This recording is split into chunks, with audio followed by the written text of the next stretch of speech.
This is Dave Meltzer with Entrepreneurs the Playbook. I am so excited. I have Nadine Dietz. She's the Chief Community Officer of Adweek and, of course, the host of CMO Moves. Welcome, Nadine Dietz, to the Playbook. How are you?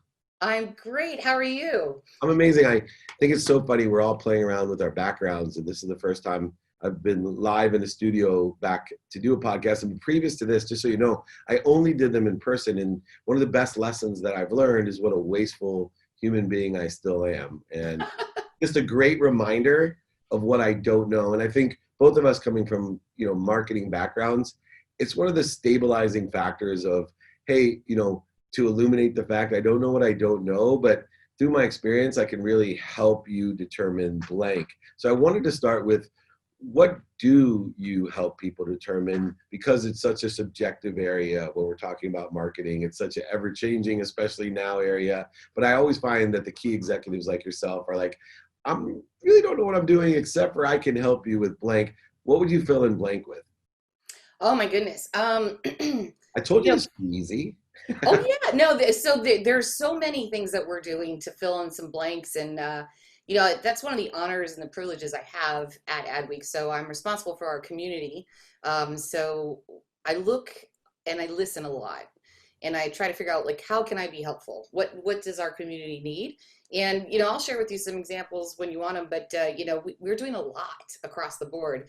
And I have to comment real quickly, though, on how you open, because I feel like we are connected in some sort of interesting way, because I was literally just asked the question the other day, what's the best piece of advice you ever got? And my answer was what my dad told me: you don't know what you don't know, which is exactly what you just said.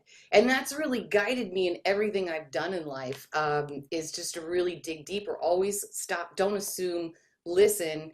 And that's how I take my role at Adweek. So, between the podcast, the coverage, really mining all the categories that brand marketers care about, I've been helping them connect in different ways, especially in today's time around societal issues. We just had the 14 sport league CMOs come together in the first ever joint PSA. That was through the Brands Together platform that we created for them. We've got brands working together on solving for the child hunger problem that we are facing right now, which is very dire. Everything from mental health to helping each other with jobs. And so for me, it's deeper than just content or podcast, and both are great to share inspirational stories, but it's the connection. I've been asked before, what's your superpower? I only have one. I'm a good connector. That's it. That's great. And people that are good connectors understand the emotional aspect of connecting, meaning you have to, number one, be credible, which you and your history obviously prove, but two, an extraordinary ability to connect to people emotionally beyond just the credibility of what you have to offer. What are some of the things that you think allow you, because I felt emotionally connected to you.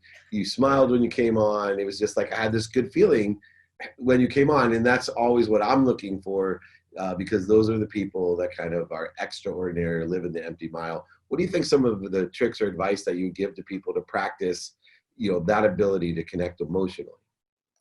Wow. Okay. So, what's interesting is, when you've been in the line of work that I've been in for the number of years I've been in, you get tired of a lot of fluff. You don't want to hear the same boring thing again. You don't want people to repeat the same buzzwords. You don't want, you just get tired of it. And, when I decided to launch CMO Moves, my very first guest was Seth Farman, who was the CMO of Spotify then. And he said to me, Nadine, you really need to be brave, and you need to be authentic and cut through the noise. Got to have a conversation, and that authenticity will shine through. And it's critical for brand marketers in their communications, both inside and outside. And that's really what it was about. It was about showcasing the humans behind the brand. They've got these big titles, they're celebrated, they're written about, but nobody ever actually hears them. So my big key, my tip is really, don't make it about you, make it about them, and really try to understand who they are when you're having a conversation, whoever that might be. Excellent. And it's interesting, you have kind of a Napoleon Hill of modern day, right? You've been able to meet with these great minds and leaders of all places, parts and pieces. And I always found in the same situation, being blessed to try to find a common denominator. I was wondering if you've noticed a common denominator of all the great CMOs that you've been with. Is there one common denominator that in personality or characteristics that you put above anything else? I mean, yes, you don't have to, whenever you have a mathematical problem, you have to think about what the pool is that you're creating a denominator around, right? So I've got an incredible pool. I'm very gifted that I've got this pool to talk to. Uh, but I think what makes them great is they're all genuinely good people. They really care about themselves. They care about their teams. When you ask anybody what their number one tip for success is, they immediately say their teams. Like they are vested 100% in helping the success of everyone around them because all boats will rise, right? Yeah, excellent. And looking at the challenges that face us today, a lot fall within the context of marketing. Mm-hmm. It's obvious if you're in e-commerce that there's less challenges, just more of a pivot that can create even more revenue. But as far as marketing goes, from every level, small, medium, and large businesses, it's such a new playing field. What is one of the key game changers that you see in this accelerated change phase that we're going to, that you think that marketers should either at least pay attention to or really lean into? Yeah. It's really interesting. Your timing is so good on this question because I literally just hosted two CMO symposiums where I bring about 25 CMOs per symposium together and we talk about different topics. The topic this week for both of them was the great marketing reboot, right? Everything's different. Nothing will ever return to be the normal. And there are a lot of really big themes that came out of that.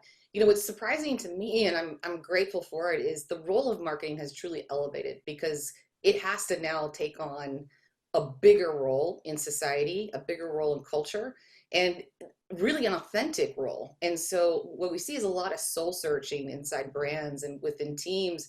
And is that really what we stand for? Is that really what we believe in? And are we communicating that in a way that really connects with the community? You've also seen a big rise in social media. That should be no surprise. But when you had everybody stop with the ad spend and they could only rely on social media, that's actually the most authentic place to connect. And I think you're going to see that become a more important tool as we move beyond pushing out and true community connection. One of the acronyms for CMO, I used to always say, being a CEO of a public company and large private companies was always my CMOs. I do not want them to be CYAs. And just it seems, especially the bigger the company, the more a CMO wouldn't be as daring, and which led to some great opportunities for smaller companies that were working in the social media space to come up with very unorthodox, clever, authentic, organic campaigns that have changed the face of marketing. But looking at kind of the CYA attitude of bigger companies, there's some significant budgetary shifts that need to take place that happened at a drop of a dime, literally.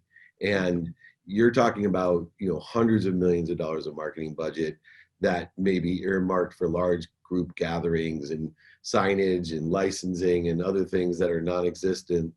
What do you see as the most common use of those funds right now? Is it reinvestment, stabilization, or savings? Are they looking, which way do you see the majority looking to utilize it? Yeah, so I'm going to give you the famous answer that my business professor told me would be true in all situations. It depends, right? And it depends on industry, frankly. At this point, there is vast difference between the travel, hospitality industry and retail, and from every industry, therefore. I think let's take a look at some of the industries that have actually pivoted in a good way, right? So yes, they had to withdraw the current ad spend. In fact, they had to rip apart all of their campaigns that they'd worked for 6 months on because they were completely tone deaf in when COVID hit. And then, with all the social unrest, I mean, if you're in brand marketing today, you've never, ever in your life been forced to invent and reinvent in real time as much as we have in the last few months. So all that funding, wherever it was applied, has gotten pulled and redirected.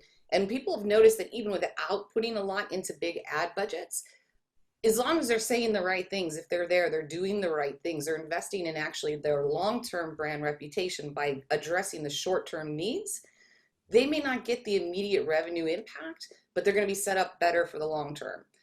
Versus not responding at all is going to kill their long-term trajectory.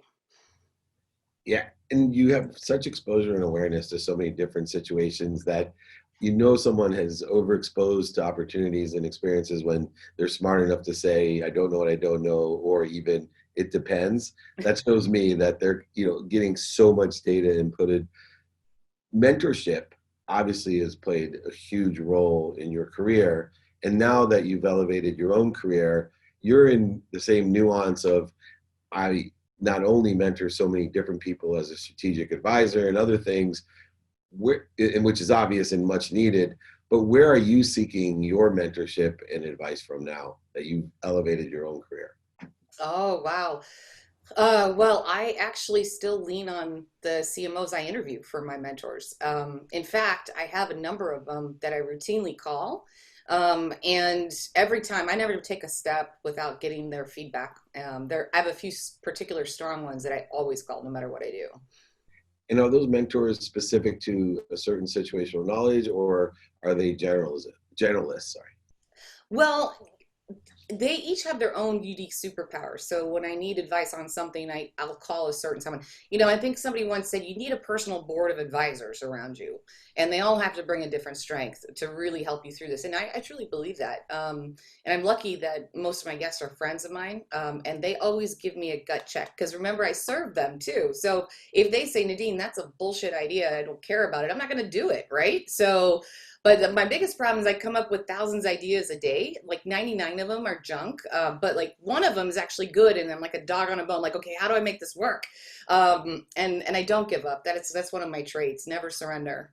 Not always a good thing, but it is consistent with me. So I love that consistent, persistent behavior. That's right up my alley. And then even furthermore, having the ability to not take yes as an answer. When you do surround yourself with, I talk about an elevated vibration or frequency, people that have, what we want in knowledge or skills and be able to provide us at least systems to do it ourselves.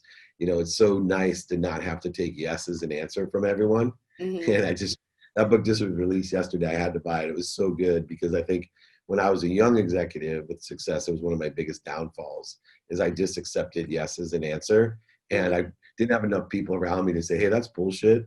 You're lying, overselling, manipulating, cheating. Stop it. People see right through that, right? Just because you're successful doesn't give you permission to be an asshole. Right. And it was nice now that I have people around me going, no, especially my wife. She's the best at calling the truth on me. But it has also led me, by not taking yes as an answer, to have a bigger mission, right? My mission in life is to empower over 1 billion people to be happy, looking for 1,000 people like you that have the capability of empowering 1,000 to empower 1,000. I find that successful people, passionate people, purposeful people like yourself always have something that goes far beyond their profession or their bank account. What's your bigger picture or your mission beyond being a CMO? Well, so it's, we definitely are connected. We're going to have to keep talking after this is over because I hope so. That's why I do this. Oh yeah. No, I mean, because I just love it. To teach everybody else. I want new friends. Myself questions. So I want new friends. That's why I do this. Well, you got one more today. So, I take my role and my responsibility very seriously, right? And when people ask me how I prioritize what I do, because I do thousands of things, I can't do all of them well. And nor should I be doing lots of things that don't have scale or impact. So my first sniff test is always, if I do this, how can it have scale or impact? And if I can't answer that question, I can't spend my time on that. It's my responsibility with the Adweek platform to use that as a force for good. And so, I start councils. I've started like the D&I council that we launched that over a year ago. And within that council, we've been building tools. We built a huge mentor program with 250 of the world's top leaders, CMOs, CEOs, who are serving as mentors to the community. That's something only a scalable platform can do. And that was my responsibility to drive that. Same thing when we think about, what kind of events we put on. We had a D&I summit planned. It was 2 days after the killing of George Floyd. So you can imagine the entire conversation during that day was in real time, was really powerful. 3 days later, we're like, that's not enough. So we put on a state of revolt. We called 14 very powerful Black business leaders and said, here's the mic. Just say something to us so we can help understand and connect and help you come up with solutions. The power to be able to do that at scale is what I live for, right? When I can have a meaningful difference, I don't need to be the person talking. I just need to create a platform to help institute and accelerate systemic change. You know, I'm listening to you through this whole interview, and, you know, to finish up, there's a reason I felt so connected and emotionally attached, is that there's very few people that work within the realm of creativity, right? This inspirational realm that you have a bigger picture, a bigger purpose, and a true passion about you. But you have this blend that, you know, my brothers call me a freak because of it. They're like, I've never seen like a guy who can talk to Deepak Chopra and then literally he's so pragmatic about some sort of execution in a business deal where, you know, you literally are number one, number two, like very structured. You're very similar to me in that respect, that there's a blend of the pragmatic world that we live in. I call it this vibration, and this like true faithful universe. Where did that blend happen? In first of all, am I right about it? Is it just something I'm feeling? But you have this extraordinary blend that you're way out here on the creativity that you're downloading like a medium, and then you can literally like a Sigma black belt come through with like strategic discipline strategies that have been executed for 10 decades or whatever. Is that true about you, or do you perceive that? And two, if so, where do you think that comes from? Wow, if that's true, I'm going to ask for a raise You because should always ask for a raise. Take it from Uncle David. Always ask for a raise. The worst thing they can say is no. I'm going to take this clip and send it to my boss. I'll do it. I appreciate that very much. I think you're overly kind. You know, I think a lot of it came from how I grew up. I lived in 20 different places before I was 16 years old. Most of them were in a foreign country and having to learn a foreign language. You know, I've always had capabilities in math, but I've always aspired to be different, right? So I've tried to find a way to embrace my kind of structural thinking. My father was a consultant. I was a consultant early on. You know, everything is always a framework. It's structure, structure, structure, structure. And he had me doing his work at 12 years old. Like I was the only one who could build his PowerPoints the way he wanted it, right? But I have this longing, this vision, like it needs to have purpose. It needs to connect. It needs to have heart, and heart is the thing that really drives me. So I wind up colliding those worlds, whether I like it or not. And, you know, the key is channeling it in a way that I can be useful. Well, you certainly do a great job about doing that, as well as inspiring others to do it. And you're just such a great conduit, like you said, a connector between people getting advice and then sharing a platform for other people to utilize for advice. And then, of course, giving your own and teaching and empowering others. And I think what a beautiful blend that is. And I'm not overkind. And if I am, I'd much rather be overkind than the opposite. It beats the alternative. So thank you so much, Nadine Dietz. She's the Chief Community Officer of Adweek, and of course, the host of CMO Moves. Thank you so much. This is Dave Meltzer with Entrepreneurs, the Playbook.